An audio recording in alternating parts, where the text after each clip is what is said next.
If Taco Trump is already folding, the American public should know about it. By now, I'm sure that you've heard of the acronym TACO, which stands for Trump Always Chickens Out. And this acronym blew up after a reporter asked Trump about this, and he melted down. Wall Street analysts have coined a new term called the taco trade. They're saying Trump always chickens out on your tariff threats, and that's why markets are higher this week. What's your response to that? I kick out? Chicken out. Oh, isn't that nice? Chicken out. I've never heard that. You mean because I reduced China from 145% that I set down to 100 and then down to another number, and we have an end date of July 9th. You call that chickening out? Because we have $14 trillion now invested. We had a dead country. We had a country people didn't think it was going to survive, and you ask a nasty question like that. It's called negotiation. You set a number.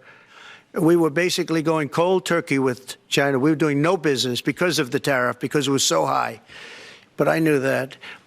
But don't ever say what you said. That's a nasty question. Go ahead. So as you can see, he was triggered, and since he was triggered by that acronym, more and more people started to use it to push his buttons. Now the DNC is literally renting a taco truck to troll him in DC, and so many other Democrats are using it as a form of reverse psychology to get him to do what they want. And while it's true that Trump does indeed always chicken out, it's objectively good that he keeps chickening out on the tariffs, because if he doesn't, then our economy is cooked. So even though it's funny that he's mad about this nickname, it feels like he's being goaded into doubling down on his worst instincts, which is tariffs, which would be counterproductive for obvious reasons if he actually doesn't chicken out and chooses to do tariffs after people keep calling him a chicken. Now, if it were being used to attack Trump from the left, I'd be fully on board. But Democrats are starting to use taco to dare Trump to do terrible fucking things. For example, Senate Minority Leader Chuck Schumer is using it to attack Trump from the right in an effort to get him to be more hawkish towards Iran.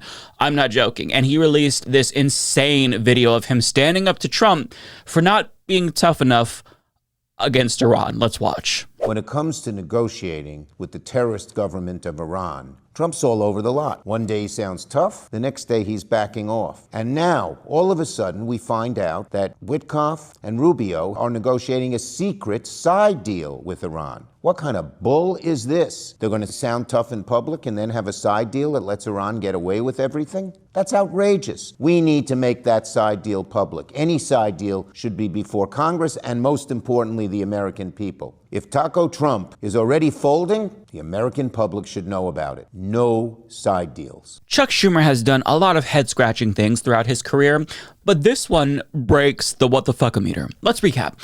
The leader of the opposition is attacking our unhinged fascist president for not being tough enough against a country that Republicans have been wanting to invade for decades. What the fuck, Chuck? Seems like a bad idea. See, if Trump is serious about securing a deal with Iran, that is objectively good for the entire world. But when Trump finally does one fucking thing that's actually good for a change, that's when Chuck Schumer chooses to resist. That's when he stands up and actually starts to fight Donald Trump. Amazing, isn't it? Now, I do think that Trump deserves criticism with regard to this issue, let's be clear, because we already had a nuclear deal with Iran. It was called the JCPOA, which was negotiated by President Obama, and the International Atomic Energy Agency inspected Iran multiple times and determined that they were in full compliance. Now, Republicans never supported this deal because they wanted war with Iran, and this agreement took away their primary justification for war with Iran, which was that if we didn't invade them, they would get a nuclear weapon. And during Trump's first term, he unilaterally withdrew from this agreement for no good reason, because Obama did it or some shit like that. So it is clownish for him to now try to strike a new deal with Iran when he's the one that reneged on the deal in the first place. Having said that, if he's negotiating a new agreement that makes war with Iran less likely, I think that's a good thing. So Chuck Schumer could use Taco to try to get Trump to do the right thing and say, well, you want the deal, Mr. President, then prove it. Show us you're not going to chicken out and actually agree to a peace deal and stay in it this time. But instead, Chuck Schumer is trying to stop some sort of a deal, presumably because he is one of the few Democrats that actually opposed President Obama's nuclear deal in the first place. So I think it's safe to say that the term taco needs to be killed, since Democratic leadership is using it to get Trump to do stupid shit. Or at least they're trying to get him to do stupid shit or prevent him from doing good things. I don't want him to do tariffs. I don't want war with Iran. And if you're going to use this acronym to antagonize him into doing bad things, then you should just stop using it altogether. Okay, let's kill it.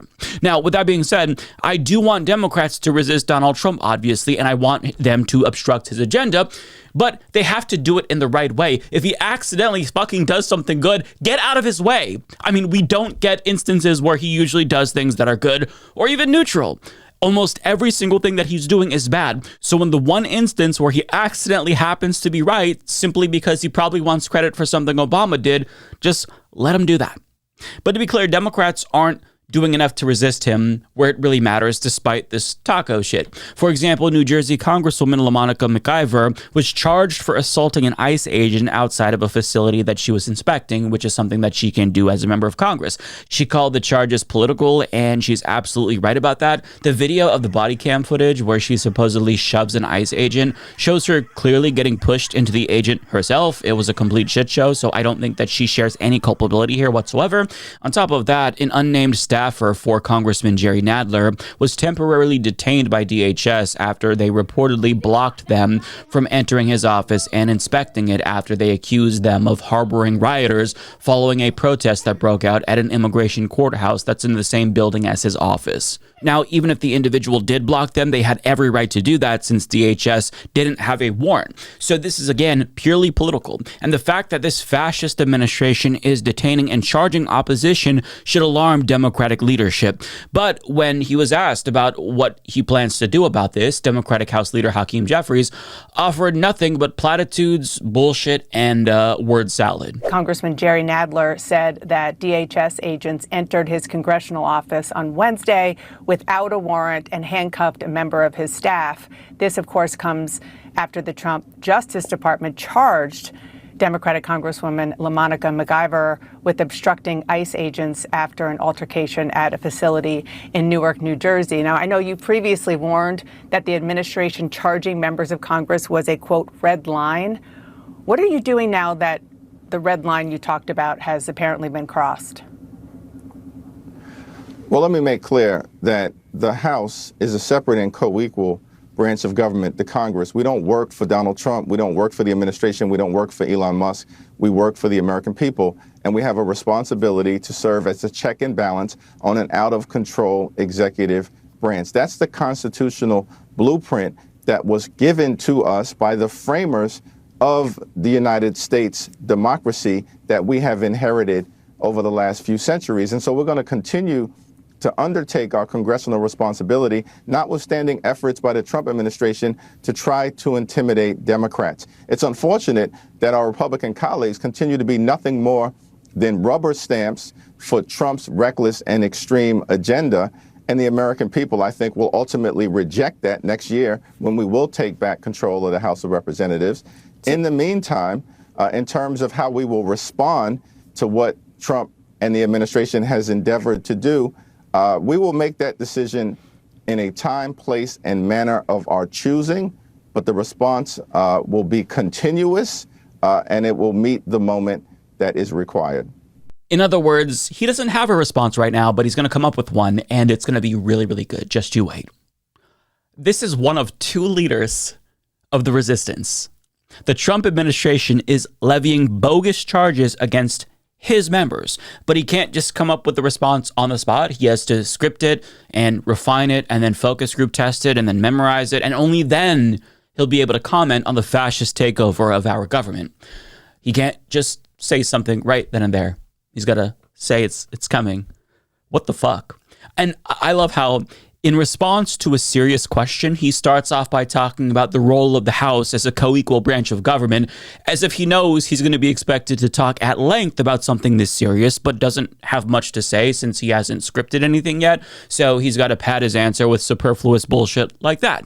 It reminds me of the college papers that I would grade, where students would start off their entire essay with, well, since the dawn of man, just because they want to meet a page count. You could always tell when they were trying to pad their papers with bullshit, and it's even more obvious when the leader of the fucking opposition party, who's supposed to be protecting us from fascism, does the same thing. But even Dana Bash was struck by the vapidness of his answer, and she tried to get him to clarify, but it didn't really lead to anywhere. What exactly does that mean? Have you not decided how to respond? We've publicly responded in a variety of different ways. We haven't let our foot off the gas pedal in terms of additional things that may take place with respect to our congressional oversight authority and capacity. We will respond in a time, place, and manner of our choosing if this continues to happen. Sorry, Dana, you've exhausted all of his pre-programmed dialogue tree options, so he's only going to repeat himself if you ask him again. This is our democratic leadership, my friends. Our country is fucked, to put it mildly. I mean, we've got a fascist madman in the White House literally weaponizing federal police against his opponents, and the best opposition can offer is the promise of a really good response in the future if this continues. Amazing. I don't even know what to say. Like, I'm kind of speechless here because this is so serious that you need opposition to be responding with the urgency that a serious moment like this requires, but they're not. The best we get is Hakeem Jeffries saying, oh, just you wait, we're going to come up with a response if this continues. Wild, just wild. But to be clear, it's not just leadership that's the problem. It is most Democrats who are truly lost. At the start of the year, 12 Senate Democrats voted for the fascist Laken-Riley Act, which denies due process to immigrants, including Dreamers. On top of that, 16 Senate Democrats voted to advance crypto-friendly legislation the same week Trump hosted a private dinner for his biggest shitcoin investors. You've also got bloodthirsty warmongers like John Fetterman goading Trump into war with Iran, like Chuck Schumer, while complaining about how he was shamed into doing his fucking job by coming back to the Senate. Not to mention, there's the rise of the so-called abundance movement with right-wing Democrats like Richie Torres fully on board. And if you thought that the Democratic Party was visionless, well, the good news is that they presumably do have a vision. The bad news is that it is a bad vision. It's more neoliberalism in a new package. And if you're unfamiliar with abundance, I think that Governor Wes Moore of Maryland does a really good job at showcasing its hollowness in this clip. This is the moment for us to say together in one voice, gone are the days when the Democrats are the party of no and slow. We must be the party of yes and now. Gone are the days when we are the party of bureaucracy. Gone are the days when we are the party of multi-year studies on things that we already know. The people want to feel safe in their own communities and safe in their own skin, and they cannot wait. The people want access to health care that is accessible and affordable and a basic human right, and they cannot wait. Great job using access 2 times in the same sentence about healthcare. I honestly thought that he probably could have gone for 3, but nonetheless, 2 times is still very impressive. I don't know what to say. Listen, I feel like by now it's painfully obvious that we actually don't want access to accessible healthcare, whatever the fuck that means. And giving us access to healthcare doesn't mean you think it's a human right. No, a right would be Medicare for all, where it's guaranteed to us, where it's free at the point of service, period. So all of this other nonsense, all of these coded words about healthcare, it just means they don't support Medicare for all because they think that for-profit insurance companies should still continue to rip us off because they're funding these people's campaigns. It's disgusting. And really, when you step back and you strip away all of the platitudes about Democrats being the party of no and slow, the underlying message here is that government might not necessarily be the best vehicle for social change or political change. Perhaps the most efficient way to accomplish change is to outsource some of government's responsibilities to large multinational corporations who aren't going to suffer from bureaucratic bloat like government suffers from. In other words, abundance can be distilled into a moment from Bill Clinton's 1996 State of the Union address, where he declared that the era of big government was over. Never mind the fact that polling already indicates that a majority of voters don't fuck with abundance and prefer progressive populism. It doesn't matter because so many Democrats already decided that they're doubling down on neoliberalism. Even though it destroyed the party, they're going down this path again, like it or not. So the Democratic Party is not going to save us from fascism. I feel like that's pretty obvious at this point. We have to save ourselves from fascism because they are utterly hopeless, excluding a handful of exceptions. And if Democratic Party voters don't wake up and start rejecting the moderate neoliberal wing of the party that turned this party into a shell of its former self, we are all truly doomed.